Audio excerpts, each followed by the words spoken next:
कहवे है कि एक तंदुरुस्ती हजार नियामत। वाह। मतलब कि तंदुरुस्ती एक तरफ और दुनिया का सारा सुख दूसरी तरफ। अगर आप तंदुरुस्त हैं, स्वस्थ छा, चुस्त दुरुस्त छा, तो दुनिया को कोई भी सुख सारा सुखाने आप नी का भोग सका छा। बिल्कुल। पर भाया अगर आप स्वस्थी कोन हैं रोगा सु घिरोड़ा छो तो दुनिया को कोई भी सुख चाहे वो कत्तो ही बड़ो क्यों न हो आपना कहीं काम को कोने। बिल्कुल। तो आपने सबसे पहली काम छो थे सुनिया छो पहलो सुख निरोगी काया। और सबसे बड़ो सवाल है कि निरोगी कहीं रहवा। तो आज का जो आपना पावना आया है ना वह आपने बताला कि कहीं आप स्वस्थ रह सका छा। तो जो भी वो बातें बताएंगे उन्हें आप अच्छे से सुनिएगा और नी का राग जो बाता रो ध्यान। पर पहली भी कसा का कहीं बोला ना जय जय राजस्थान अलबेलो राजस्थान। और आ हमारे सागे हमारी प्यारी जीजी अनीता प्रधान। और आने तो जानो ही छो मारो प्यारो सु भाइयो अजहर। और जीजी आज तो निरोगी होगा की बात थे कर रहे हो। हाँ। तो देखो मैं तो एक ही बात सुनी हूँ, कहीं योग भगाए रोग रोग है ना। तो आज बी के ऊपर ही बात करा कि जीवन करे स्वस्थ सरल, जीवन करे स्वस्थ सरल ओ जीवन विज्ञान। कहीं बात जीवन करे स्वस्थ सरल ओ जीवन विज्ञान। बस राखो थोड़ो अनुशासन और धर लियो थोड़ो ध्यान। बस राखो थोड़ो अनुशासन और धर लियो थोड़ो ध्यान। ओ योग भगावे रोग देवे सुगम सुखद निदान। और जीजी आपा भी आज योग करा और काई के वहां जय जय राजस्थान अलबेलो राजस्थान। और ते बताया कि पावना भी आज माँ का एक योगाचार्य ही है। बिल्कुल बिल्कुल। और माँ को भी आपा स्वागत कर दिया। बिल्कुल था सगला को भी स्वागत है। बिल्कुल। और आपना मेहमान को भी स्वागत है। और ये अलबेलो राजस्थान की देखो आज जो योग की जो पद्धति ताने सिखाई जाओगी ना, आज जीवन पद्धति एक मतलब कि भैया तो विज्ञान है लेकिन कला का माध्यम से भी सिखाने वाला मैं था। बिल्कुल है ना। तो थे तैयार रहिजो और मिलर आपा स्वागत करा योग आचार्य योग गुरु कुलभूषण बेराठी जीरो। कुलभूषण जी स्टूडियो में आपको बहुत आप सभी दर्शकों ने मेरो राम राम। हाँ आप रो घणो घणो स्वागत जो आप अठे बिराजा पधारिया आप। और योग गुरु साहब था से सहसु पहले तो देखो एक बात मैं जानबो चाहूँ, हर दिन री एक महिमा होया करे और यही 21 जून ने आपा योग दिवस मनावा, अंतर्राष्ट्रीय योग दिवस। और वो भारतवर्ष जो है पूरी दुनिया में विश्व गुरु के रूप में एक पहचान बिल्कुल, है। बिल्कुल। और भी पहचान में योग को बहुत बड़ो योग है या ओ कहूँ कि योगदान है। योगदान से सहसु पहले वो जानबो चाहूँ योग को योगदान आपा देखा कि विश्व गुरु बनवा भारत के ताई तो है। हाँ। लेकिन था कि जीवन में योग को योग कद हो बी के बारे में बताओ। मैं आपको बतलाना चाहूँगा कि मेरी किशोरावस्था की थी जब लगभग 13-14 वर्ष में की आयु रही होगी। उस समय मेरे पूज्य नाना जी बहुत बड़े अपने भारत के योगाचार्य थे और बहुत बड़े प्राकृतिक चिकित्सक थे। उनका नाम था डॉक्टर युगल किशोर चौधरी। उन्होंने प्राकृतिक चिकित्सा और योग पर 36 पुस्तकें 1936 में लिखी हैं। अरे वाह। तो उनका पूरे भारतवर्ष में उस समय नाम था। तो मुझे उनका पावन सानिध्य मिला तो उस समय मैं योग से जुड़ गया। और उसके बाद में मैं बापू नगर में प्राकृतिक चिकित्सालय यहाँ पर योग करवाने लगा। यही मेरी भेंट जो आज के योग के विश्व के जाने माने एक महापुरुष हैं पूज्य स्वामी रामदेव जी महाराज, उनसे मेरी भेंट हुई। और फिर मैंने अपना पूरा जीवन योग को समर्पित कर दिया। कुछ ऐसी पारिवारिक परिस्थिति भी बनी जिसकी वजह से मेरा जुड़ाव, मेरा लगाव योग के प्रति और ज़्यादा हो गया। मेरी धर्मपत्नी 1994 में मानसिक अवसाद में चली गई थी। तो मैंने बहुत सारे यहाँ के डॉक्टर्स को दिखाया, यद्यपि उनका सहयोग भी मिला, लेकिन अंत में हमने परिवार में निर्णय लिया कि क्यों ना प्राकृतिक चिकित्सा की शरण में जाया जाए और योग किया जाए। तो प्राकृतिक चिकित्सा और योग उन्होंने जब मेरी धर्मपत्नी ने किया तो 7 दिन बाद में ये परिणाम निकला कि आज वो पूर्ण स्वस्थ है और वो नियमित योग केवल मात्र 7 दिन में 7 दिन में रिजल्ट आ गया था। जिसे रात को नींद नहीं आती थी, बैकी बातें करने लगी थी। जब 7 दिन तक योग किया और करवाया गया, प्राकृतिक चिकित्सा ली गई, तो उससे हमें इतना लाभ मिला कि आज वो पूर्ण स्वस्थ है। वाह वाह भाई इससे बड़ी तो कोई बात ही कौन हो सके। प्राकृतिक चिकित्सा मतलब अपना आप में कहीं कहो मतलब या तो जीवन का ताई एक हस्ताक्षर होगा कि आप बिल्कुल जीता और स्वस्थ होगा बिल्कुल। तो योग और प्राकृतिक चिकित्सा एक जीवन जीने की कला है। एक जीवन जीने की विधा है। इसके साथ साथ ये विज्ञान पर आधारित है। ऐसा नहीं है कि केवल जैसे कोई झाड़ फूंक या वो चीज नहीं है। ना। योग अपने आप में एक वैज्ञानिक पद्धति है जिससे हम अपने शरीर को, अपने मस्तिष्क को, यहाँ तक कि मैं तो ये कहूँगा कि यदि नैतिक स्तर अपना ऊंचा रखना है अपने जीवन स्तर को ऊंचा रखना है, अपने विचारों को शुद्ध पावन पवित्र बनाना है, तो योग से बढ़कर कोई अन्य कोई विधा जो कि हमारी भारतीय वाह संस्कृति की जी। एक विधा है वो है। तो मतलब आ तो इतनी खूबसूरत बात है। और देखो एक बात और बताऊं मैं तुम्हें, हर व्यक्ति का व्यक्तित्व का बहुत सारा आयाम होया करे।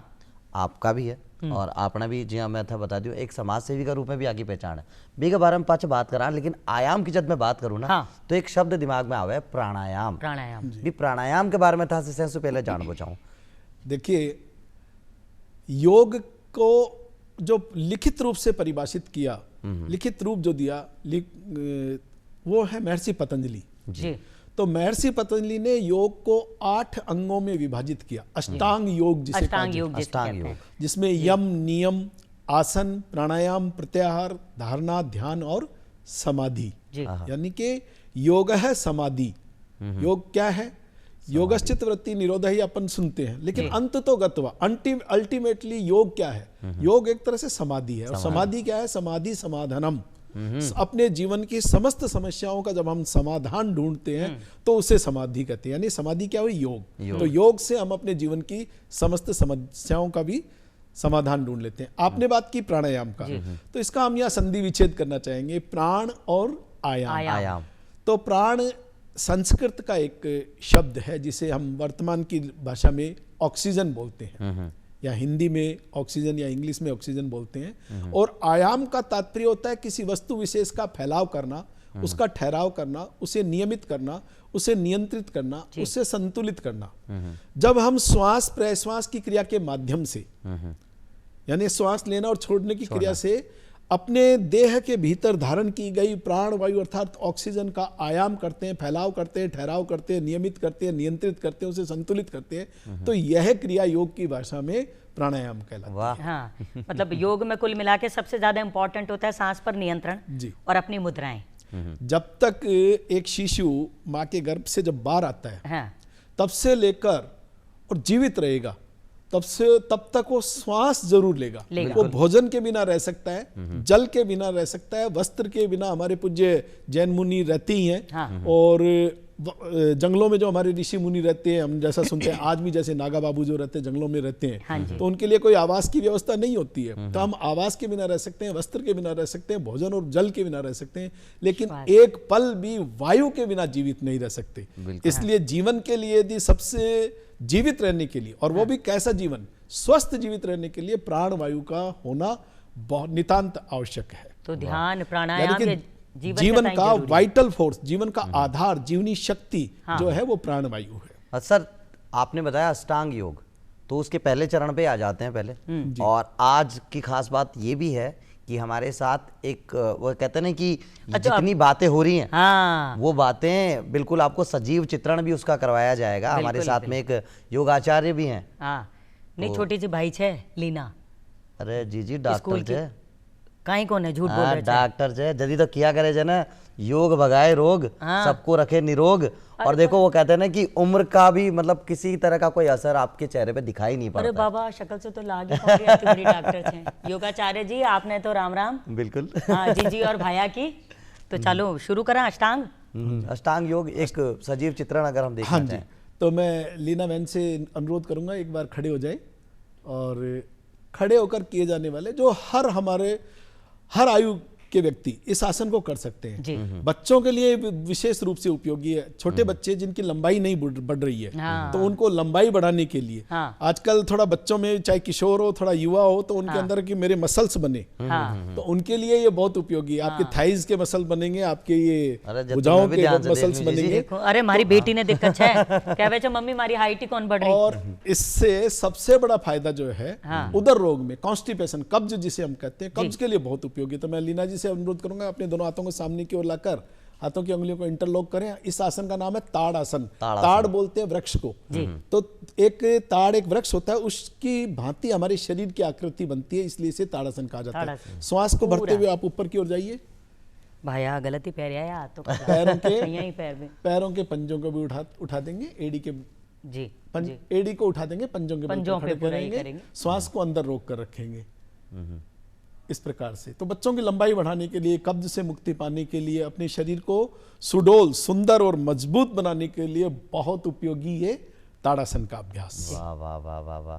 तो वो वापस। आपा मतलब सुमारे उठता उठता ही कर सका मतलब। बिल्कुल ही आप कर सकते हैं। और ये कहता है वो किया करें ना कि कुछ चीज़ों का भी ध्यान रखना पड़ता है, जैसे आपको भोजन जो है खाली पेट करना है तो वो भी थोड़ा देखिए हम मैं आपसे आपको जानना बतलाना चाहेंगे। चाहूँगा कि कुछ सावधानियां मैं सारी ही बता देता हूँ जी कि प्रातःकाल उठ के हाँ शौच आदि क्रियाओं से निवृत्त होकर इन आसनों का अभ्यास हमें करना चाहिए। खुले वातावरण में करें। शीतकालीन ऋतु में यदि ऊपर छत है और बाकी खिड़कियां दरवाजे खोलकर करेंगे तो वो हवादार कमरा जो हो गया या हवादार हॉल हो गया उसमें यदि आप आसन करेंगे तो वो आपके लिए बहुत उपयोगी रहेगा, क्योंकि हमें जैसा भी हमने चर्चा की हमें प्राणवायु मिलती रहेगी, शुद्ध वातावरण मिलता रहेगा। जी आजकल एक बड़ी समस्या एक और है कि पेट वाला जो हिस्सा है वो बाएं दाएं और सामने की तरफ, बाएं दाएं 2 स्टेप नहीं निकल जाती और सामने की ओर एक तोंद निकल जाती है।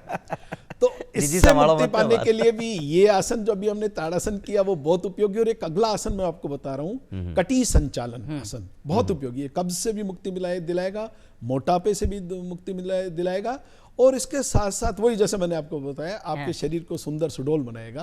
तो बहन से अनुरोध, दोनों हाथों को सामने की ओर लेकर आइए, दोनों हमारे पैरों काम के पंजों का के टाइम। बीच अंतर कर हमारा भी लीजिए। काम हाँ हुआ। हमारो काम को आसन छे। और अब ये श्वास को भरते हुए पहले राइट हैंड साइड में जाएंगे, श्वास को भरते हुए। देखिए योग में वाह श्वास का और घर पे सांस का अगर आप ध्यान रखोगे तो आपका जीवन बहुत स्वस्थ रहेगा। आप तो आपने हाँ तो बहुत जी अच्छी जी बात कही। सुन लीजिए ध्यान से। हाँ। सामने की ओर श्वास को छोड़ते हुए, और इसी तरीके से बाईं तरफ हम जाएंगे। ये देखिए तो आप देख रहे होंगे तो अपना जो कटी क्षेत्र यानी कि जी। पेट वाला जो क्षेत्र है इस पर विशेष खिंचाव पड़ता जी। है। तो जो अनावश्यक चर्बी है वो खत्म होती खत्म है, होती है। पाचन तंत्र की सक्रियता बढ़ती है, परिणाम स्वरूप कब्ज जैसे रोगों से मुक्ति मिल मुक्ति जाती है। मिलती है। सामने की ओर आ जाइए वापस। ये भी हमने 2 खड़े होकर किए जाने वाले आसनों का अभ्यास किए। अभी कुछ हम चर्चा कर लेते हैं, फिर उसके बाद में कुछ और आसनों का अभ्यास हाँ करेंगे। ताड़ासन और कटी आसन तो होगा भाई। कटी संचालन आसन। कटी कटी संचालन संचालन आसन। पर बैठ आज जाइए। की जो भागदौड़ भरी जिंदगी है वे लोग कहे छे टाइम कौन मिले। हाँ जी। सुमारे जावा छा ऑफिस तो रात ने लेट आवा छा, टाइम ही कौन मिले। कहीं करा दिन भर बैठे रहे छे और वो बैठे रहने की वजह से और खाने की वजह से उनका वजन बढ़ता जा रहा है। तो बाके ताई भी कहीं जो देखिए, बैठा बैठा ही थोड़ा बहुत आपनो योग कर ले। ये सत्य है, आपने बहुत अच्छा प्रश्न किया है। वर्तमान परिप्रेक्ष्य में हो क्या रहा है कि एक ऐसी अनावश्यक प्रतिस्पर्धा चल पड़ रही है जिसमें दौड़ने वाले को स्वयं को ये नहीं पता कि मैं किस लिए दौड़ रहा हूं। दौड़ ऐसे में उसका जीवन असंतुलित सा हो गया है। जी विशेषतः अपने शरीर पर वो ध्यान नहीं दे पा रहा, केवल कंपटीशन में आगे भागे जा रहा है। मेरे शरीर के साथ क्या होता जा रहा है, मेरे को क्या परेशानी अब भी हो रही है या भविष्य में होने की संभावनाएं हैं, उन पर ध्यान नहीं देता। ऐसे में उनको एक तो स्ट्रेस हो जाता है, तनाव हो जाता जी। है, और शरीर में कुछ दुर्बलताएं या कुछ परेशानियां आने लगती हैं, जैसे सर्वाइकल होने लगता है, स्पॉन्डिलाइटिस होने लगता है, घुटनों में दर्द होने लगता है, पिंडलियों में दर्द होने लगता है। तो ऐसों के लिए मैं कुछ बहुत ही छोटे सूक्ष्म यौगिक व्यायाम बतला रहा हूँ। लीना बहन जरा बैठ जाएंगी, और हाथों के किए जाने वाले सूक्ष्म यौगिक क्रियाएं, जैसे मैं आपको बतला रहा हूँ, आप अपने दोनों हाथों को कंधों के समानांतर इस प्रकार से सामने की ओर हम भी कर लाइए। सकते हैं सर बैठे बैठे। हाँ बिल्कुल, आप कुर्सी पर बैठ के कर सकते हैं। हम भी देखते हैं फिर करके। आप ऑफिस में लंच के टाइम में भी कर सकते हैं। जी जी अब कोई बहाना इसमें अपने कौन चाले इसमें ऐसा कुछ भी जरूरी नहीं है कि इस समय आपका पेट भरा हुआ है या खाली है। जी यदि आपने लंच कर लिया है और आपके पास टाइम बचा है 10-15 मिनट, हाँ। तो आप इन छोटे छोटे सूक्ष्म यौगिक व्यायामों का अभ्यास करें तो आपको सर्वाइकल नहीं होगा, फ्रोजन शोल्डर्स नहीं होगा।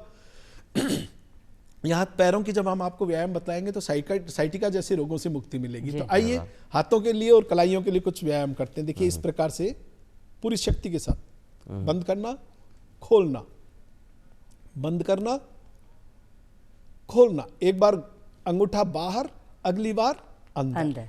इस तरीके से आप करेंगे तो हाथों की पकड़, और जो अधिकारी लोग हैं उनको पकड़ मजबूत करनी है तो इसको जरूर करना है। ठीक है। हाँ इसके बाद में इसी तरीके से ऐसा कलाइयों के लिए ये आप करते रहिए इस तरीके से, तो आपकी कलाइयां मजबूत रहेंगी। कईयों को जो कंप्यूटर पर ज्यादा काम करते हैं उन लोगों की अंगुलियों में और ये कलाई पे, ये रिस्ट वाले भाग पे ज्यादा थोड़ा पेनफुल हो जाता है। तो ऐसी स्थिति में यदि वो लोग करेंगे तो ठीक रहेगा।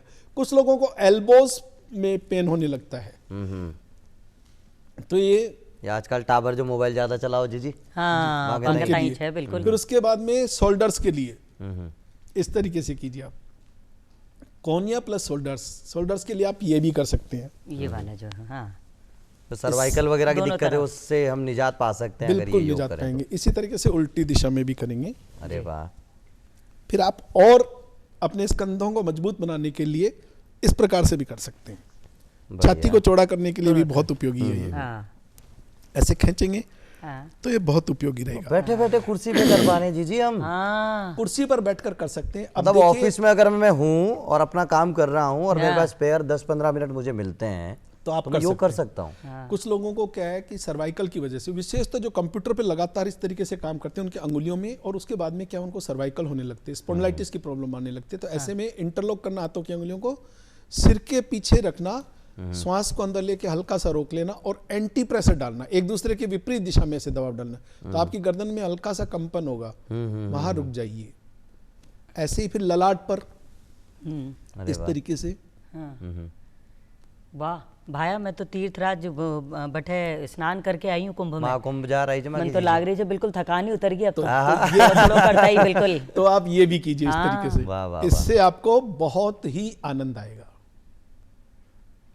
और आपके शरीर की थकावट जो आपने दिन में 9:30 बजे से लेके 1:30 बजे तक काम किया ऑफिस में लंच टाइम से पहले, वो सारी थकावट भी आपको उतर जाएगी, एंटी प्रेशर।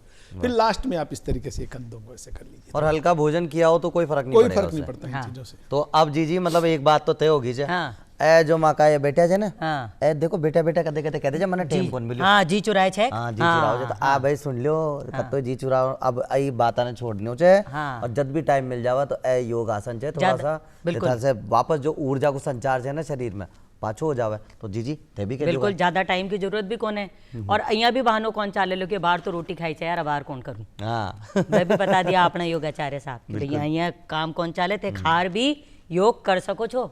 अच्छा सर एक सागे सागे एक बात और मैं था के बारे में भी जो दर्शका नहीं पतो पड़े कि बड़ा बड़ा थे शिविर आयोजित थे करो और भी का चालता था ना बहुत सारी जो विभूति है वहां से भी मुलाकात था की होया करे, लेकिन सैसो पहले था जान बुझावा पहली बार जब थे कोई एक शिविर आयोजित करया था कि जीवन में ये जीवन यात्रा की था कि मैं अगर बात करूं तो वो अनुभव कशो हो, क्योंकि मैंने एक बात तो पता है था के बारे में कहीं ए बी बगस से आज का 30 साल होगा ना योग करता हाँ और बहुत बड़ी मुद्दत है वो 31वां साल चल रहा है। हाँ। और एक बात जो मैंने पता है वो मैं चाहूँ कि दर्शकों ने बताऊं, शुरुआत में जब ये शिविर कराया ना तो सिर्फ 2 लोग आया, 2 लोग आया। सुन लीजिए दर्शकों थे भी, और बी का पाछे तो कीर्तिमान पे कीर्तिमान होगा अरे स्थापित। कारवा तो बढ़गो की जिको कहीं हिसाब ही हाँ, कौन तो है। बी के बारे में पूछना चाहूँगा था सर। देखो शुरू में हमने जयपुर के बापू नगर प्राकृतिक चिकित्सालय में योग करवाना शुरू किया था, तो मात्र 2 व्यक्ति थे, मैं और एक दूसरे व्यक्ति। बाद में लगातार संघर्ष करते रहे, योग के प्रति लोगों को जागृत करते रहे। परिणाम ये रहा कि 2000 के अंदर हमने परम पूज्य स्वामी रामदेव जी महाराज का सूरज मैदान में योग किया, जिसमें मैं उनका सहयोगी के रूप में मैंने उनका काम किया। सारे कार्यक्रम का आयोजक भी जी मैं और कुछ लोग थे हमारे साथ, जी जैसे आईसी अग्रवाल साहब थे, डॉक्टर प्रीति शर्मा जी थे, कमल अग्रवाल जी थे, ये लोग समाज सेवक हैं। तो इनके साथ मिलकर किया। तो उस कैंप में पहली बार 3500 लोग इकट्ठे हुए। जी जी उसके बाद में हमने दूसरा कैंप महाराजा कॉलेज में आयोजित करवाया, उसमें 35,000 लोग आए अरे वाह। हमारे साथ रहे, हाँ हाँ वाह वाह वाह। महाराजा कॉलेज में स्वामी रामदेव जी के साथ हाँ। में। तीसरा कैंप हमने हमारे आदरणीय भाई साहब स्वर्गीय रामदास जी अग्रवाल के साथ मिलकर, जो कि भारतीय जनता पार्टी के प्रदेश अध्यक्ष भी रहे, उनके साथ मिलकर हमने कार्यक्रम करवाया भवानी निकेतन में। तो उस कार्यक्रम में लगभग 35,000 लोग रहे। हाँ और इसके बाद में अभी हमने महेंद्र यादव जी जो कि चित्रकूट में रहते हैं वैशाली नगर में, उनके साथ मिलकर एक योग का शिविर किया, उसमें 35,000 लोग। निपण कोटा में जो आप विश्व रिकॉर्ड बनाए भी कताई भी तो दर्शकों ने हाँ बताओ। जी, वो मैं बतलाना चाहूँगा कि 2018 में जो हमारा 21 जून को चौथा अंतर्राष्ट्रीय योग दिवस था, 21 जून को पूरे विश्व में राष्ट्र के यशस्वी प्रधानमंत्री जी के प्रयासों से आज पूरे विश्व में योग दिवस 21 जून को मनाया जाता है। तो वो चौथा अंतर्राष्ट्रीय दिवस हमने परम पूज्य स्वामी रामदेव जी के महाराज के सानिध्य में, उनके नेतृत्व में कोटा में मनाया, जहां 1,76,000 लोगों ने एक साथ योगासन किया। और जो आज तक 1,76,000 लोग एक साथ एक योग साथ। कोटा में कर रहे हैं। आरएसी वाह, ग्राउंड वाह, में, वाह, और वो वाह। अब तक का वर्ल्ड रिकॉर्ड है। हाँ। वाह। और उसके बाद में अभी हमने पिछले वर्ष जी 17 जून को 16 और 17 जून की रात्रि पूरा 48 घंटे में 1611 मिनट जयपुर नगर निगम ग्रेटर की विदुषी महापौर बहन डॉक्टर सौम्या जी गुजर के साथ हमने किया। वो वर्ल्ड रिकॉर्ड बना और उसका पारितोष वितरण अभी आने वाले 20 फरवरी को महामहिम राज्यपाल द्वारा बिरला ऑडिटोरियम में किया जाएगा। वाह वाह अरे वाह भैया वाह कहीं वाह। बात है। मतलब विश्व रिकॉर्ड पे विश्व रिकॉर्ड थे बनाता चल रहा हो। और वो योग है, योग है। के सागे थे जब जुड़ जाओ ना, कि योग को मतलब कहीं जुड़बो। तो योग जब था सागे जुड़ जाओ है ना, तो यहाँ का ही कीर्तिमान तो बन जाओ। भैया अगले पूछ ले कहीं छे शिविर कद छे तो अरे मने जीजी, ले पर चाले लो। एक सेकंड मैं थाने देखो एक बात बताऊं सर, थाने भी बिल्कुल आदरपूर्वक एक बात बताबो चाहूँ। हाँ। आज अपनी ये खास मुलाकात है। हाँ आज मैं यहाँ लाग रही हूँ आज के दिन ही अपना तो अंतर्राष्ट्रीय योग दिवस आज ही मना रही हूँ। आज ही मना रही ये लाग रही हूँ मैंने। लेकिन बी के सागे सागे आज रो इतिहास भी है। हाँ। तो आज भी कुछ खास बात है। बे देख लिया जीजी, मगर जीजी तो भूल गई पर मैं याद दिला दी। हाँ खास मुलाकात के साथ हाँ, खास बात। खास बात तो देखा आज की खास बात पे कहीं है खास बात।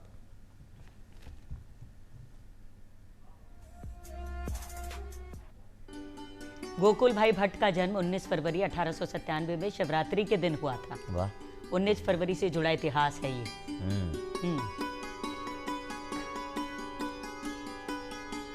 गोकुल भाई भट्ट राजस्थान के एक स्वतंत्रता सेनानी थे। उन्हें राजस्थान का गांधी माना जाता है। उन्होंने गांधी जी के नेतृत्व में आजादी की लड़ाई लड़ी। देखो फ्रीडम फाइटर रिया अपना। हाँ रिया। उन्हें समाज सेवा के क्षेत्र में भारत सरकार द्वारा सन 1981 में पद्म भूषण से सम्मानित किया गया था।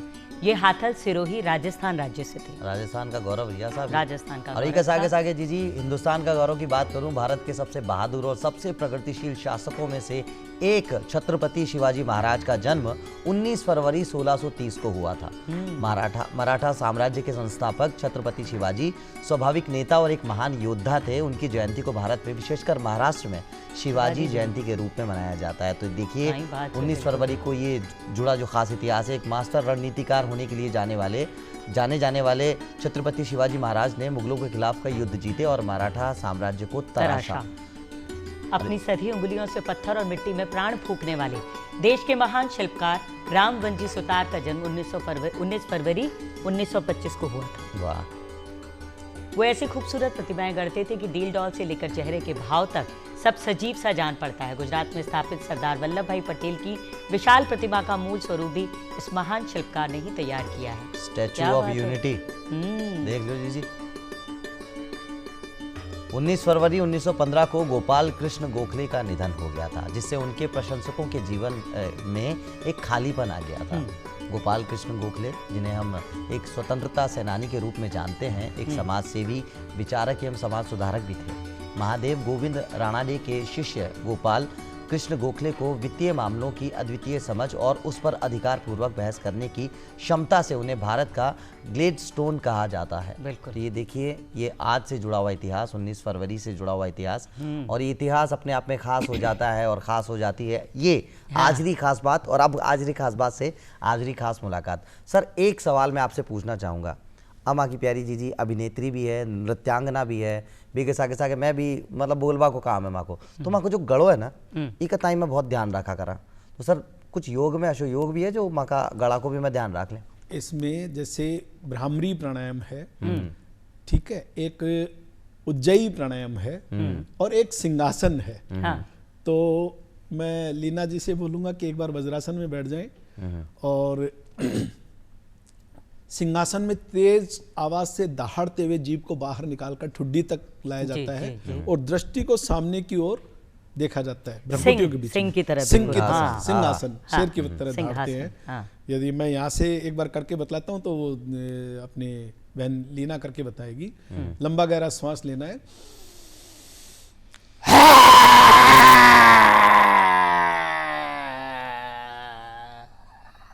और जहां तक सांस है उसको छोड़ते वाह वाह वाह वाह। तो एक बार लीना जी भी करके बतला देंगे। ये बहुत उपयोगी है गले के लिए। और गले की जो क्षमता है उसे बढ़ाने का काम इससे किया जाता है। इससे गला हमेशा साफ रहेगा। एक प्राणायाम होता है उज्जयी प्राणायाम। उज्जयी प्राणायाम में इसके लिए शायद ये भी कहा जाता है कि थायराइड के अगर कोई रोगी है, थायराइड के रोगी के लिए उज्जयी प्राणायाम बहुत उपयोगी है। इसमें खेचरी मुद्रा बनाते हैं। खेचरी मुद्रा का तात्पर्य होता है जीभ को उलटकर ऊपर तालू से सटाना और मुख को बंद रखना। तो महर्षि परशुराम इस मुद्रा में रहते थे। ओहो। जी। तो इस मुद्रा में लगा के फिर श्वास को अंदर लेते हुए एक ध्वनि के साथ लिया जाता है। कैसे?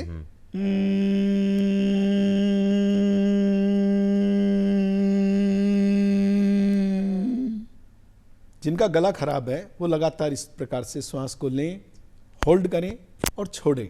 ऐसा दिन में 5 बार 7 बार करेंगे तो गला बहुत ही मधुर रहेगा। योगाभ्यास करना जरूरी है भाई ये गले को आपने सही सही रखने बहुत के फास्ट- लिए। फायदेमंद हमारे लिए तो है ये भाई। एक तरीका का तोहफा एक है, वरदान हो उपहार है हमारे लिए तो। और एक और बतलाऊंगा इसी में, एक भ्रामरी प्राणायाम होता है। भौरे के उड़ने जैसी आवाज आती जी, है, जी, भ्रामरी। जी। भ्रामरी भ्रामरी। तो वो वाणी में माधुर्य लाने के लिए बहुत उपयोगी है। यद्यपि ऐसा भी कहा जाता है कि उससे आपकी मेमोरी, कहा नहीं जाता बल्कि मैंने स्वयं ने अनुभव किया है, उससे आपकी यादाश्त बढ़ेगी। आपको मानसिक तनाव से, मानसिक अवसाद से, अनिद्रा से, अति निद्रा से, स्मरण शक्ति का कमजोर होना, ऐसे रोगों से, ऐसी विकृतियों से, ऐसी व्याधियों से मुक्ति मिलती है। तो इसकी करने की विधि मैं आपको बतलाता हूँ। जी। देखिए 2 विधियों से किया जा सकता है इसको। एक तो सामान्य बैठकर आंखों को कोमलता से बंद करना, लंबा गहरा श्वास लेना और श्वास को एक ध्वनि के साथ छोड़ना, जैसे भौरा उड़ना है। तो आपके भीतर एक ब्रह्म नाद होगा। परिणाम स्वरूप आपके ब्रेन की बारीक से बारीक जो धमनियां हैं, नसें हैं, वहां तक ब्लड जाएगा, क्योंकि संवेदन उधर होगा, एक तरह से वहां पर स्पंदन होगा।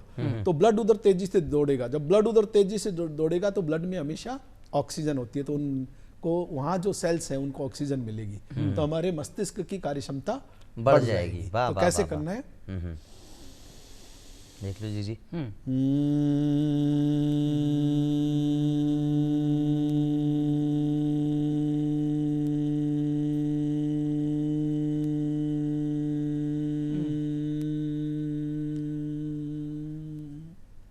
एक तो ये इस तरीके से सर हुआ। आपको करता देख हमारे अंदर ऊर्जा का संचरण हुआ, मुझे महसूस हुआ तो मैंने बताया। वाकई ये बहुत, ये हमारे ऋषि मुनियों को हम कृतज्ञ हैं उनके हर पल, जिन्होंने हमारे को ऐसी विधा दी कि हम किस प्रकार से शारीरिक रूप से, मानसिक रूप से स्वस्थ रह सकते हैं। वाह, वाह, देखिए वाह, वाह। एक विधि और है।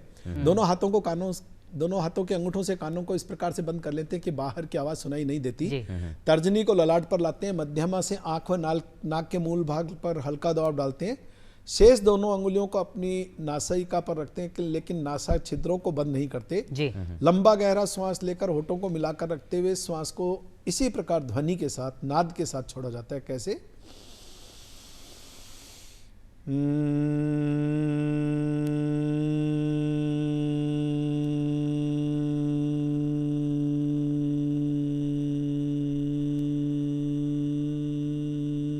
पूरी गुंजन अपने अंदर के अंदर ही खुद को महसूस होती, वाइब्रेशंस। ये हमारे श्रवण शक्ति, सुनने की क्षमता को, नेत्र ज्योति और सूंघने की क्षमता को भी बढ़ाता है। ये बहुत ये भ्रामरी योग का ही पार्ट है। भ्रामरी प्राणायाम का पार्ट है। भ्रामरी प्राणायाम भी तो एक योग का ही बिल्कुल, हाँ। बिल्कुल, बिल्कुल, बिल्कुल। लोगों में आजकल जो ज्यादातर दिक्कत देखने को मिल रही है ना, मतलब अच्छे जो युवा लोग हैं उनमें भी, मैं अपनी भी बात कर सकती हूँ, भूलने की प्रॉब्लम, बोलने की क्षमता है। तो उन्हें निश्चित रूप से, और इस प्राणायाम की खासियत है, इसमें फिर पेट से कोई संबंध नहीं है, पेट आपका भरा है, खाली है। आप जब भी आपको अवसर मिले, समय मिले, आपको करना चाहिए। और कुछ इस प्रकार की ये जो हमारी योग की विधाएं हैं, ये व्यक्ति के चरित्र का निर्माण करती हैं। ये ऐसे योगियों का, योग करने वाला ऐसा योगी बन जाता है जो राष्ट्र के लिए और मानव जाति के लिए फिर उपयोगी बन जाता है। वाह वाह वाह, खुद योगी के से लिए तो उपयोगी हो हो गई जाना, वाह क्या हाँ, बात कही है। बिल्कुल। तो पहले तो जैसे सर ने बताया कि सांस का और श्वास का दोनों का ध्यान रखना है। अगर घर पे सांस खुश तो हमारी श्वास खुश, ऐसा सर ने बताया। और साथ ही साथ जब गले की बात हुई ना, तो मेरे बहुत सारे सिंगर मित्र हैं, गायक मित्र हैं, तो उन्होंने भी कहा कि हम अपने ससुर का और सुर का दोनों का ध्यान रखने वाले हैं। पर ध्यान रख दिया था, लुगाई भी देख रही है, वो भी ध्यान अच्छा रख सर, दिया। यहाँ मैं आपसे जानना चाहूँगा, हमने अभी देखा कुछ तस्वीरों में बड़े बड़े लोगों के सानिध्य में आप, जैसा कि आपके योग से न सिर्फ आपने उन्हें अपने जीवन में योग यानी जोड़ा, बल्कि उनके जीवन को योग से जुड़ा। जिनमें एक बड़ा नाम है, जो देखिए हमारे जो राजस्थान के अभी के जो हमारे सीएम साहब हैं, श्री भजनलाल जी शर्मा, उनके माननीय भजनलाल जी शर्मा जी के बारे में, उन्हें भी आप योग कराते हैं, इसमें कितनी सच्चाई, थोड़ा उस पर भी। देखिए भजनलाल जी जो है न केवल हमारे राज्य के यशस्वी मुख्यमंत्री हैं, ये तस्वीर में देख सकते हैं हम जी, आप बहुत प्रबुद्ध और कुशल प्रशासक भी हैं जी। मेरे को कुछ दिन के लिए इनके साथ योग करने और करवाने का अवसर मिला। जो आपकी सोच है, जो चिंतन है, अन्य नेताओं से कुछ हटकर है, ये मैंने महसूस किया। इनके पीड़ा है कि किस तरीके से पूरे राजस्थान का विकास किया जा सके। जो कार्य अब तक की सरकारें नहीं कर सकी उनको करके और राजस्थान का नाम देश के सर्वश्रेष्ठ और सबसे विकसित राज्य की श्रेणी में लाया जा सके, जैसा मैं इनको इस बारे में समझ पाया हूँ। स्वास्थ्य के प्रति जागरूक है, समय देते हैं, स्वयं योग करते हैं और पूरी लगन के साथ करते हैं। और मैं आपके इस लोकप्रिय दूरदर्शन चैनल के माध्यम से इनके स्वस्थ जीवन की मंगल कामना करता हूँ। ये कामना करता हूँ कि इनके नेतृत्व में राजस्थान दिनों दिन प्रगति करे। बिल्कुल प्रगति करेगा। अलबेलो राजस्थान का माध्यम से संदेश जा रहे छे माननीय मुख्यमंत्री महोदय के लिए। वाह, बिल्कुल अबेला। और अब मैं पूछूं? बिल्कुल बिल्कुल। मैं एक महिला हूँ, तो महिला होने के नाते मैं महिलाओं से जुड़ा सवाल पूछूंगी। आजकल जैसे हर चीज़ में देर है, पहले बच्चियों की शादी एक टाइम पर हो जाती थी, 18-20 साल में, 21 साल में बच्चे भी टाइम पर हो जाते थे। अब जैसे जैसे टाइम बदल रहा है, पढ़ाई करते हैं बच्चे 25-26 साल तक, मामूली बात है, अपना करियर बनाते हैं, शादी करते करते और टाइम हो जाता है, बच्चे होने में और मतलब 30+ में ही अब वो चीज़ जाके संभव हो पा रही है। तो कौन से ऐसे योगासन हैं जिनसे कि अगर वो लेट एज में भी प्रेगनेंसी वो कंसीव करती हैं तो एक अच्छे वो स्वस्थ बच्चे को, खुद भी हेल्दी रहें और एक स्वस्थ शिशु को भी जन्म दे सकें? देखिए, यदि हमारी माताएं बहनें योग की शरण में रहेंगी, हाँ, तो किसी प्रकार की कोई, चाहे मासिक धर्म संबंधी समस्या हो, हाँ जी, चाहे गर्भावस्था में जो समस्या परेशानियां आती हैं वो हो, या मासिक धर्म के समापन के समय एक लगभग 50 वर्ष की बिल्कुल बिल्कुल अवस्था में आती है जो समस्या, विशेषतः उस स्थिति में शरीर में पीड़ा रहना, विशेष कमर में, पेट में ये दर्द होना, ऐसी पीड़ाएं नहीं होंगी। तो इसमें करना क्या है, हाँ, कि एक तो कुछ आसनों का अभ्यास आप लगातार करते रहें। आसनों का अभ्यास लगातार करते हैं, बस मासिक धर्म के दौरान और गर्भावस्था के दौरान में आसनों का अभ्यास नहीं करना। लेकिन चाहे गर्भावस्था की स्थिति हो, चाहे मासिक धर्म की स्थिति हो, चाहे आपकी मासिक धर्म के समापन वाली जो स्थिति आती है, हाँ जी, उस स्थिति की वो स्थिति हो, श्वास तो हम 24 घंटे लेते हैं ना, बिल्कुल। तो इस श्वास लेने की कला को, प्राणायाम को अपने जीवन में अपना लें, तो किसी प्रकार की कोई परेशानी नहीं होगी। यहाँ पर फिर एक बात और स्पष्ट करना चाहूंगा, कपालभाति प्राणायाम है, अग्निसार की क्रिया है, ये दोनों ही स्थिति में, गर्भावस्था में भी और मासिक धर्म के दौरान भी नहीं करना चाहिए, ये वर्जित, ये सावधानी बरतनी चाहिए। बाकी जैसे मान लीजिए, मैं आपको एक छोटा सा उदाहरण देता हूँ आपको। हमारी एक कोई माता बहन गर्भावस्था में है, ठीक है, और उसे हम कहते हैं कि आप भस्त्रिका प्राणायाम कीजिए। भस्त्रिका प्राणायाम को अगर हम सरल शब्दों में कहें तो लंबे गहरे श्वास लेना और छोड़ना। भस्त्रिका संस्कृत का एक शब्द है, जो लोहार की धोंकनी जो होती है उसको बोला जाता है। तो धोंकनी क्या करती है, सुप्त पड़ी अग्नि को प्रदीप्त करती है।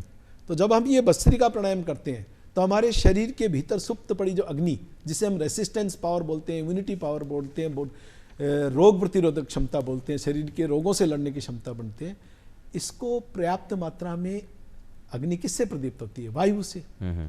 तो प्राण वायु जब इसको पर्याप्त मात्रा में मिलती है तो ये जागृत होती है। अब आपका प्रश्न हो सकता है कि जागृत कैसे होगा, आपने बोला और हमने मान लिया, ऐसा नहीं होगा। इसमें ऐसा होता है, जब आप लंबा गहरा श्वास लेंगे तो विज्ञान भी, अभी हमारे ऋषि मुनियों ने तो हजारों वर्ष पहले इस बात को बताया, लेकिन हमारे आधुनिक विज्ञान भी अब इस बात को मानने लगी है कि जितनी भी वायु है उसके अंदर लगभग 19.79 या 76% जो है प्राण वायु अर्थात ऑक्सीजन होती है।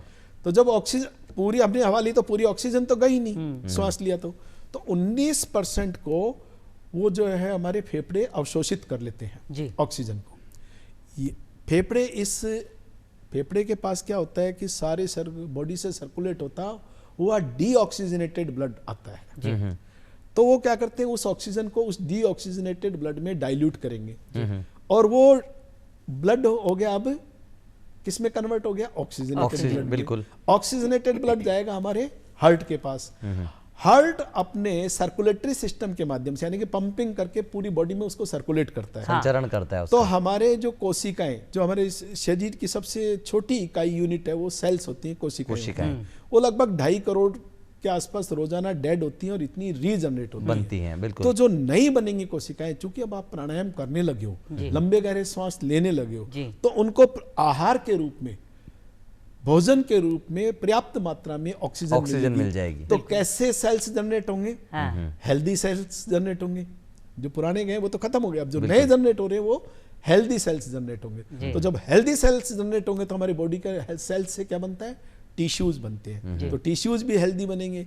जब टिश्यूज हेल्दी बनेंगे तो हमारी बॉडी के टिश्यूज से ऑर्गन्स बनते हैं, तो ऑर्गन्स भी हेल्दी होंगे। और जब आपके ऑर्गन्स हेल्दी होंगे तो फिर किसी प्रकार का कोई रोग नहीं होगा। और इसीलिए हमारे ऋषि मुनियों ने कहा, ना तस्य रोगो ना जरा ना मृत्यु प्राप्तस्य योगाग्निमय्यम शरीरम। फिर किसी प्रकार का कोई रोग नहीं होगा, वृद्धावस्था नहीं आएगी और यहाँ तक कि मृत्यु भी नहीं होगी। मृत्यु हमारी और आपकी सबकी एक दिन निश्चित है। लेकिन इस धरा पर, इस पृथ्वी पर, इस भू पर हम एक जिंदा लाश की तरह भार बन के, बोझ बन के जीवन व्यतीत नहीं करेंगे, अपितु हमारा जीवन उमंग से भरा होगा, ऊर्जा से भरा होगा, प्रफुल्लित रहेंगे। वाह, तो योग भगाए रोग। भाई औरतां की बात तो होगी, बिल्कुल। अच्छा बच्चा की, और लेकिन उनसे पहले बड़ा बुजुर्गा की जी। जो यहाँ हमारा मम्मी पापा भी है, वह भी पूछा भाई तू जा रही है तो पूछे भाई आजकल कहीं से औरतों में घुटना की दिक्कत बहुत हो रही है। तो पहले जो प्रॉब्लम्स खाली औरतों में सुनने को मिलती थी, अब वो जेंट्स में भी सुनने को मिल रही है। जैसे घुटनों की प्रॉब्लम औरतों के उसमें इसके बजाय आदमियों में कम सुनने को मिलती थी। तो क्या योग के कुछ ऐसे कुछ आसन हैं जैसे कि जो बड़ी उम्र के लोग हैं उनको प्रॉब्लम्स भी ना हो, क्योंकि शरीर में उतनी ताकत रहती नहीं, तो वो हल्के फुल्के कुछ व्यायाम सहजता से कर रहे हैं। हाँ, बिल्कुल, वो मैं भी घुटने दर्द से रिलेटेड। देखिए, सबसे बड़ा कारण जो घुटनों में दर्द का होता है, जिन्हें ओबेसिटी, मोटापा है, निश्चित रूप से उनको ये बीमारी होनी ही होनी है, यानी ओवरवेट होना। ओवरवेट क्योंकि हमारे शरीर का भार कहाँ रहा है? पैरों पे, घुटनों पे, जॉइंट्स पे। ठीक है। और अगर जिसका मान लीजिए भार कम होगा तो क्या होगा? घुटने घिसेंगे कम। नहीं। और जिनके भार ज्यादा होगा तो उनके घुटनों पे वजन कम होगा, ज्यादा वजन पड़ेगा, उससे वजन, ये आपके घुटनों में दर्द की समस्या रहेगी। तो पहला मेरा उनको सलाह यही रहेगी, जिनके घुटनों में दर्द है, अपना वजन कम करें जी। और कुछ आसन मैं यहाँ पर आपके चैनल के माध्यम से तो अपना अलबेला राजस्थान के माध्यम से तो जी एक दो बतलाने का कोशिश करता हूँ। हाँ, लीना जी, पैरों को सामने की ओर कीजिए, दोनों पैरों को हथेलियां हिप्स के पास लाकर भूमि से सटा दीजिए, नितंब के पास लाकर, हाँ जी, बिल्कुल सीधा बैठना है। अब आपको घुटने की पाली, जिसे अपन नी कैप कहते हैं, श्वास को भरते हुए ऊपर की ओर खींचिए। घुटने की पाली को दिख नहीं पाएगा इसमें, थोड़ा सा घुटने की पाली को थोड़ा ऊपर खींचना है, श्वास अंदर रोकना है। जितनी देर तक आप श्वास को अंदर रोक सकते हैं उसको खींच के ऊपर की ओर रखिए। वैसे हालांकि दिख रहा है इस समय, तो जितनी देर तक रोक सकते हैं रोकिए, उसके बाद में उसको छोड़ दीजिए वापस सामान्य स्थिति। ऐसा योगासन को क्या कहते हैं सर? इसको जानूर शक्ति विकासक। जानू यानी घुटना, जानूर शक्ति विकासक की विकासक ये होता है हमारे लिए। जी, इस प्रकार के ऐसा कुछ प्रैक्टिकल है, लेकिन इस पे यहाँ चैनल पे अपन नहीं बताएंगे। मैं उनसे निवेदन करूंगा कि कभी हमारे पास प्राकृतिक चिकित्सालय बापूनगर जयपुर में पधारें और वहाँ निःशुल्क सुविधाएं हैं योग की, तो योग हम बिल्कुल कराएंगे। सर, प्राकृतिक चिकित्सालय की बात हो रही है, प्राकृतिक चिकित्सा पद्धति की बात हो रही है, तो हमारी जीजी से ही मैंने सुना और वो कहते भी है ना कि क्षितिजल पावक गगन समीरा पंच तत्व यह अधम शरीरा। तो सर, जब पंच तत्व की बात की जाती है और प्रकृति के जो ये मतलब सीधे तौर से हमसे वो कहते हैं ना कि इस पंच तत्व से ही शरीर का निर्माण हुआ है। तो सर, एक प्राकृतिक चिकित्सालय या चिकित्सक होते हुए आपसे मैं जानना चाहूँगा, क्या ऐसी खास बात होती है जिसका हम ध्यान अगर रखें तो हम अच्छे और स्वस्थ शरीर का निर्माण कर सकते हैं? देखिए, आहार, निद्रा और ब्रह्मचर्य, वाह, ये तीन यदि हमारे उनकी पालना करते हैं हम पूरे अनुशासन के साथ, पूरी पालना करते हैं, तो निश्चित रूप से आपको कोई रोग नहीं हो सकता, आप हमेशा निरोग रहेंगे। आपने पंच तत्व की बात की, हमारा शरीर इन पंच तत्वों से बना हुआ है। बिल्कुल, पूरा शरीर कौन कौन से हैं? जल है, पृथ्वी है, आकाश है, वायु है और अग्नि है। और इन पांचों के प्रतीक हमारे इन हाथों में अंगुलियों के रूप में है। बिल्कुल, पांचों तत्व अंगुलियों के रूप में है। जैसे सबसे छोटी जो अंगुली है, जिसे हम कनिष्ठिका कहते हैं, जल का प्रतीक होता है। उसके बराबर में जो जिसे हम अनामिका बोलते हैं, ये पृथ्वी का प्रतीक है। और जो सबसे बड़ी है उसको मध्यमा बोलते हैं, ये आकाश का प्रतीक है। और इसके बराबर में अंगूठे और बड़ी अंगुली के बीच में इसे तर्जनी बोलते हैं, और ये वायु का प्रतीक है। और अंगूठे को अंगुष्ठ को हम अग्नि का प्रतीक मानते हैं। मैं थोड़ा सा इस विषय में बताता हूं, चूंकि आपने बात प्राकृतिक चिकित्सा की है तो मैं बताना चाहूंगा। जल की प्रकृति शीतल होती है। अब इनकी पांचों की प्रकृति जान लेते हैं। जल की प्रकृति शीतल होती है। पृथ्वी की प्रकृति धैर्यवान, धैर्य। और आकाश की प्रकृति विराटता, विशाल। और वायु का वेग और अग्नि का तेज। लेकिन अब आप ये कैसे ध्यान रखेंगे कि अंगूठा इस चीज का प्रतीक है और मध्यमा इस अंगूठे? जी। तो मैंने स्वयं ने एक छोटी सी इसका आपको बताने का तरीका निकाला है, सरल तरीका, अपना स्वयं का। आप मुट्ठी को ऐसे सामने बंद कीजिए, अंगूठे के अलावा किसी और अंगुली को ऊपर कीजिए। अच्छा, नहीं जा रही, वो बंद गए बिल्कुल। तो अग्नि के अलावा जब अग्नि प्रदीप्त होती है तो हमेशा किधर जाती है? ऊपर की तरफ। वो कभी साइड में इधर नीचे जाती है, तो ये ऊपर अंगूठा। जल हमेशा किधर प्रवाहित होता है? नीचे। तो सबसे नीचे क्या हो गया? जल। और इस ब्रह्मांड में सबसे विशाल क्या है? आकाश। तो ये बीच वाली अंगुली सबसे विराट। अब आप आकाश और जल के बीच में देखेंगे तो पृथ्वी है, या जल के ऊपर पृथ्वी है। और इस अग्नि का अस्तित्व है, वायु के बिना नहीं होता, इसलिए अग्नि के बराबर। वाह, ठीक है। तो यहां मैं जो आपको कहना चाहता हूं, प्राकृतिक चिकित्सा पद्धति हमें यह बतलाती है कि इन पांचों तत्वों को अपने शरीर में सम मात्रा में रखिए। इनका जहां जितनी आवश्यकता है वो उसका पूरा प्रयोग होगा, तो आप निश्चित रूप से स्वस्थ रहेंगे। जैसे कि आयुर्वेद क्या कहता है? आयुर्वेद कहता है कि अपने त्रिदोष को समाप्त रखिए, त्रिदोष पर नियंत्रण रखिए। त्रिदोष यानी वात, पित्त और कफ। अगर हम त्रिदोष को समाप्त कर लेते हैं तो कोई रोग नहीं होगा। अब वो कैसे है? अपन चूंकि चर्चा योग और प्राकृतिक चिकित्सा की करते हैं, तो योग एक ऐसी विधा है जो कफ को, पित्त को और वात को, तीनों को शरीर में सम मात्रा में संतुलित कर देता है। यानी कि इन तीनों में से किसी भी एक में कमी या ज्यादा बढ़ोतरी होती है तो वो क्या हो जाता है? शरीर से में उससे संबंधित दोष होता है। तो योग में हम कैसे करते हैं? योग में त्रिबंध लगाया जाता है। 3 प्रकार के बंध होते हैं, मूल बंध, उड्डयन बंध और जलंधर बंध। जब आप अपने मल द्वार को, गुदाद को, एनएस को टाइट कर ऊपर की ओर खींचते हैं और वहां रोक लेते हैं, तो ऐसी स्थिति में जो मुद्रा बनती है, जो बंद बनता है, उसे हम मूल बंद कहते हैं। मूल बंद। जब हम अपनी नाभि को पीछे अधिकतम मेरुदंड तक ले जाने का प्रयास करते हैं, स्पर्श नहीं करेगी लेकिन जितना अधिकतम ले जाते हैं, ले जाकर फिर वहां रोकेंगे, तो वहां कौन सा बंद बन जाएगा? ये उड्डयन बंद। और जब फेफड़ों को फुलाकर चिन लॉक कर देंगे, ठुड्डी को कंठकूप से लगाना, ये चिन लॉक हो जाएगा। फेफड़ों को फुलाकर, पूरा फुला के, तो ये चिन लॉक को करने पे ये जलंधर बंद हो जाएगा। और जब तीनों बंद एक साथ लगा दिए जाते हैं तो उसे त्रिबंध या महाबंद कहा जाता है। होता क्या है अजर जी, कि जब हम किसी भी वस्तु विशेष को बांधते हैं तो उसकी शक्ति कई गुना बढ़ जाती है। जैसे आपने बांध में जल को रोक दिया, बांध दिया, तो पावर ऑफ वाटर क्या होगी? बहुत ज्यादा बढ़ जाएगी। यदि जरा सा भी होल हो गया तो वो तबाही मचा देगा। इसी तरीके से एक बैलून में आपने वायु को भर दिया और उसको बांध दिया ऊपर से, ठीक, चलती हुई वायु आपको दिख रही नहीं, लेकिन वो एक साथ इकट्ठी है तो नजर आएगी, बंधी हुई नजर आएगी। कोई पिन वगैरह दबा दी तो एक ब्लास्ट हो जाएगा। जी। ठीक उसी प्रकार से 3 बंद लगाने से जो हमारे भीतर दिव्य शक्तियां हैं ये कई गुना हो जाती है। वाह। तो ये बंद लगाने से, त्रिबंध लगाने से, अब जैसे आपने बताया त्रिबंध लगाने से हम इसको कैसे दूर करेंगे?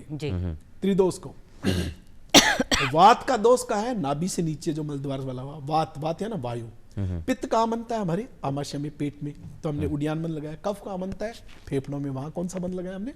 जलंधर बंद। तो ये तीनों बंद लगाने से आप अपने वात, पित्त और कफ इन स्त्री दोष को समाप्त कर सकते हैं, निजात इनके पा शरीर सकते में हैं, इस महाबंध का ध्यान रखना चाहिए हमें। हाँ, त्रिबंध से। त्रिबंध से। त्रिबंध और से। सर यहाँ एक बात और जानना चाहूंगा मैं आपसे, जीजी थाने भी बताबो चाहूँ मैं। कहीं। देखो कहीं आकर है जब आप कोई काम अच्छो कराना हाँ। और योग न सिर्फ करबो बल्कि लोगों ने सिखाबो, लोगों के जीवन में योग को योग करबो, हाँ। वो बहुत जरूरी बहुत और जरूरी है। बीका चालता है जब एक वो है ना पहचान बहुत बड़ी हो जावा था कि हाँ। और बीका सागे सागे कुछ पुरस्कार भी मिले हैं, कुछ सम्मान भी मिले हैं। तो सर था से वही जानना चाहूँ, वो भी ये भी अपने आप में है ना कि हमें ऊर्जा देता है, ऊर्जा का संचार करता है, हमारे अंदर की सकारात्मकता को और बढ़ाता है। तो सर जब आपको वो सम्मान मिले और तत्कालीन जो हमारे राज्यपाल और अभी हमारे पूर्व राज्यपाल दोनों से ही आपको वो न सिर्फ मुखातिब होने का मौका मिला बल्कि उनके द्वारा कुछ आपके लिए कुछ बातें भी कही गई और हाँ, आपको सम्मान भी मिला। सम्मानित होने सर का। कैसा लगता है जब आप सम्मानित होते हैं? देखिए, मेरे लिए सबसे बड़ा सम्मान तो ये है कि जब हम किसी को योग सिखाते हैं जी। और वो किसी पीड़ा या बीमारी को लेकर आता है और वो स्वस्थ हो जाता है, तो उससे बड़ा कोई पुरस्कार बात या है। सम्मान नहीं। वाह वाह वाह। उस संतुष्टि से बड़ा कोई सम्मान नहीं दूसरा सम्मान जो मेरे गुरु है परम पूज्य स्वामी रामदेव जी महाराज, है। जी। उनका मेरे प्रति विशेष स्नेह है, विशेष आशीर्वाद है, इससे बड़ा और कोई सम्मान नहीं हो सकता। अब यदि आप देखें तो मेरे को महामहिम राज्यपाल अंशुमान सिंह जी ने 2002 में संस्कार विभूषण से सम्मानित किया। जी जी जी। उसके बाद मेरे को अपने कलराज मिश्र जी जो महामहिम राज्यपाल रहे अपने, रहे, हाँ जी। उन्होंने पिछले वर्ष मेरे को सम्मानित किया और आने वाली 21 फरवरी को जो हमारे राजस्थान के वर्तमान राज्यपाल महोदय महोदय हैं, हैं, बिल्कुल, वो बिरला ऑडिटोरियम में सम्मानित करने जा रहे हैं। माननीय इसके हरिभाऊ साथ- बागड़े साहब। हाँ जी।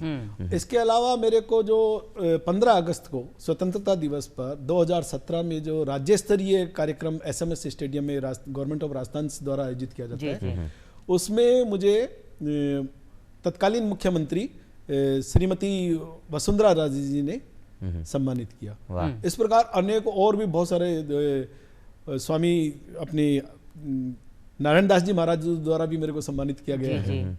बहुत सारे तो सर ये सम्मान भी मिलते गए और थोड़ी सी जिम्मेदारियां भी बढ़ती बिल्कुल बढ़ गई गई। और उन जिम्मेदारियों में एक जिम्मेदारी भारत स्वाभिमान के आप प्रदेश अभिभावक हैं। सर कैसे देखते हैं और भारत स्वाभिमान जो योग को कहते हैं कि हाँ। न सिर्फ इसका प्रचार प्रसार बल्कि लोगों को आज भी अवेयर करने और जागरूक करने का काम करता है। तो सर आपसे जानना चाहेंगे। देखिए, योग एक चिकित्सा पद्धति है। जी। योग के द्वारा हम रोगों का निदान भी कर सकते हैं और रोग हो ही ना, इसके लिए हम पहले से ही उनको योगी बनाएं, उनको योग करने की विधा को सिखाएं।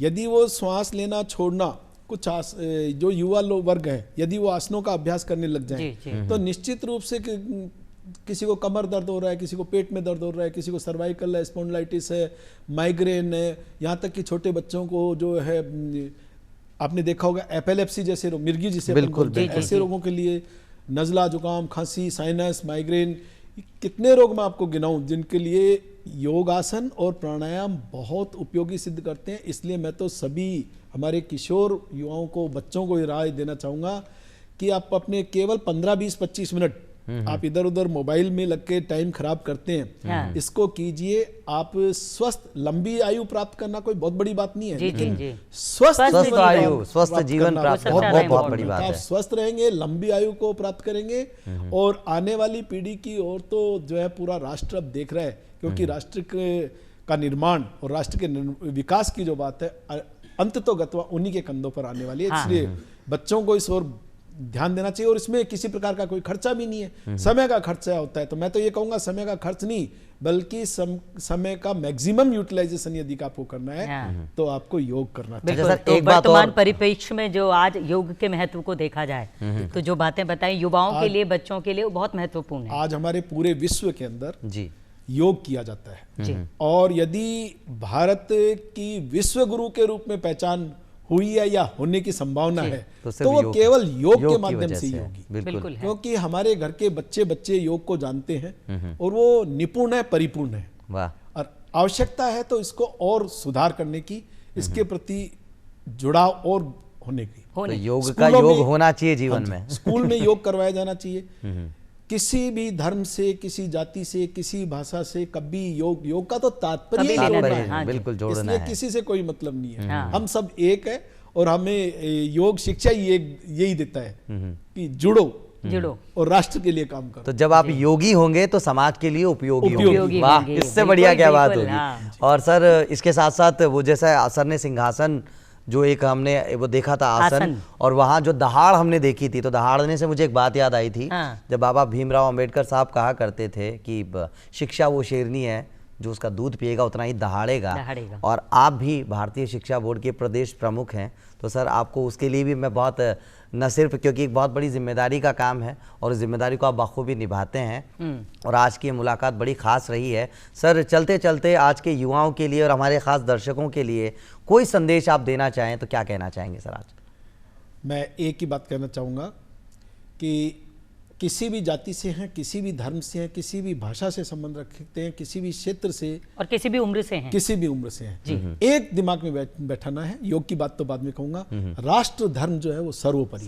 वाह, क्या बस बात केवल राष्ट्र के लिए बात करें और राष्ट्र के विकास की बात करें, तो जब राष्ट्र का विकास होगा तो हमारा विकास उसमें स्वाभाविक है। तभी तो होगा एक भारत श्रेष्ठ भारत। और हाँ, और बेटी पढ़ाओ बेटी बचाओ वाला, हाँ। इस आंदोलन को भी आगे बढ़ाना चाहिए। यदि आज हमारी माताएं बहनें आगे बढ़ेंगी, वो पढ़ी लिखी होंगी, शिक्षित होंगी, तो आने वाली जनरेशन जो है ना, वो फिर राष्ट्र के निर्माण के लिए कार्य करेंगे और विश्व गुरु बनने के लिए हम सक्षम हो पाएंगे।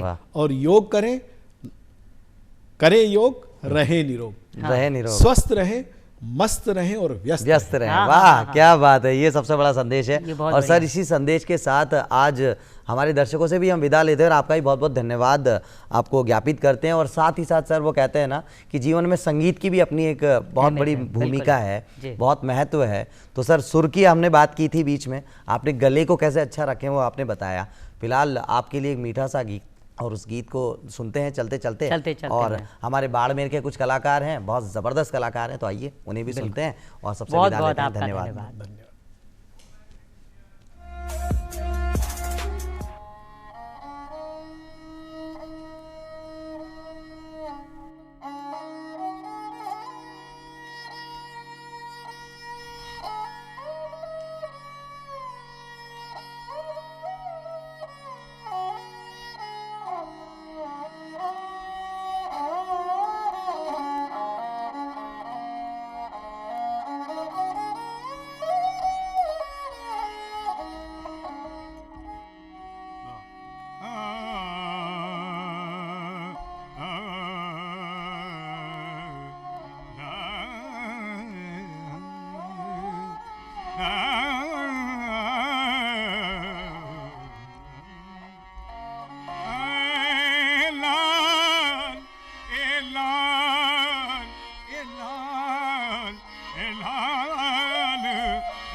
लाल मोर लाल की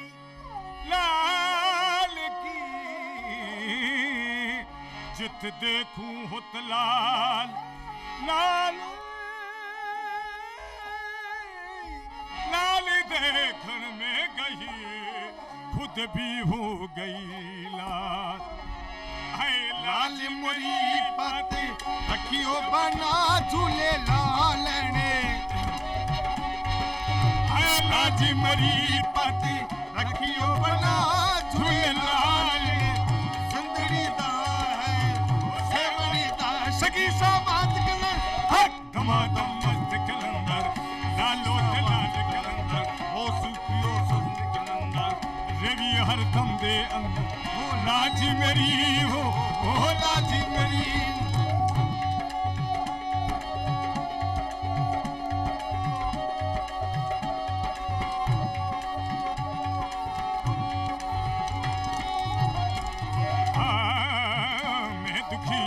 पिया मर दी जावा ये मैं दुखी यारी पिया मर दी जावा हे मर दी रे जा जा मर जावा मर दी जावा नजर करो आका कर दी जावा हे नजर करो दवा कर दी जावा ये कोई सवा झूले लाल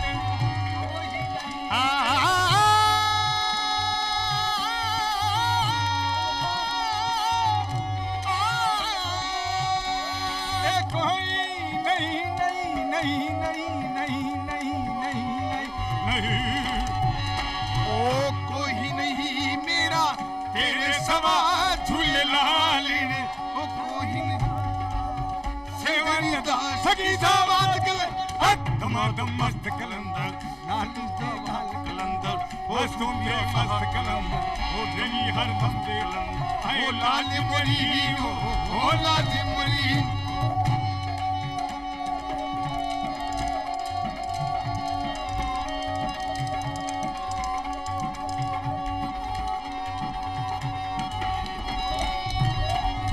घनन घनन तेरी नौबत बाज अरे घनन घनन घनन घनन घनन घनन घनन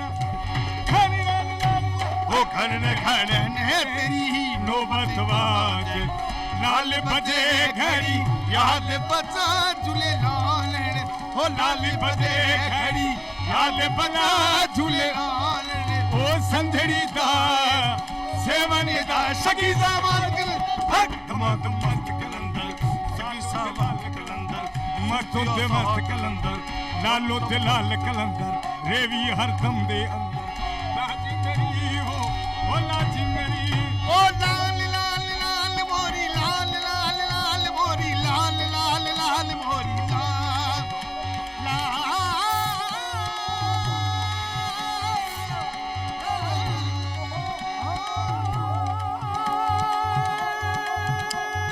लाल लाल लाल लाल लाल लाल लाल अखियों बना झूले लाल ने हो लाज मरी पते अखियों बना झूले लाल ने हो संजनी दा सेवन दा सगी दवाग हक दमादम मस्त कलंदर लालू दे लाल कलंदर अलविया दे मस्त कलंदर लाज मेरी हो लाज मेरी